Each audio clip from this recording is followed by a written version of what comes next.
January is Human Trafficking Prevention Month. Back in December, U.S. Marshals in New Orleans rescued 5 teenagers and arrested 30 others following its Operation Boodat. The COVID-19 pandemic has made the problem of human trafficking nationwide worse. Lockdowns across the country led to more people at home and online, which led to an increase of online recruitment for traffickers, according to experts. ABC 17's Erica McGuire is live for us with more on how social media are the most notable sites for recruitment into trafficking.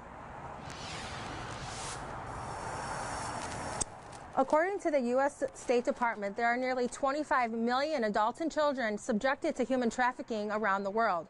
The pandemic has led to traffickers finding different avenues to access their victims. Trafficking at its core is about exploiting existing vulnerabilities. Although the stay-at-home orders put a pause on our daily lives, the pandemic didn't put a pause on human trafficking. The Polaris Project, a nonprofit organization that combats sex and labor trafficking, reported that traffickers in the U.S. use the internet as its top tool to recruit people. It's really indicative of the fact that trafficking is really adaptable. And the Polaris Project found that Facebook and Instagram were the most notable sites. During the lockdowns, there was a 125% increase in recruitments on Facebook over the previous year and a 95% increase on Instagram.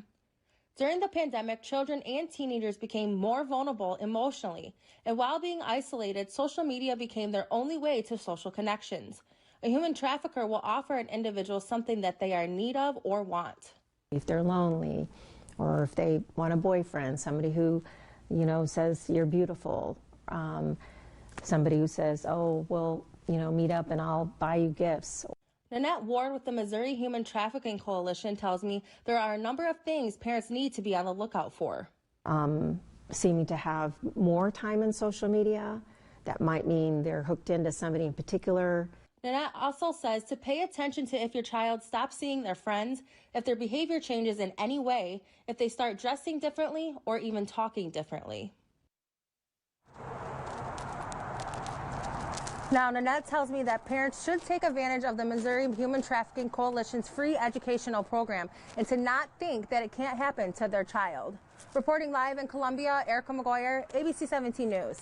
All right, Erica, thank you. If you or someone you know is or was a victim of human trafficking and they're in need of help, you can contact the National Human Trafficking Hotline at 1-888-373-7888 or text Be Free. There's the number you see there on your screen.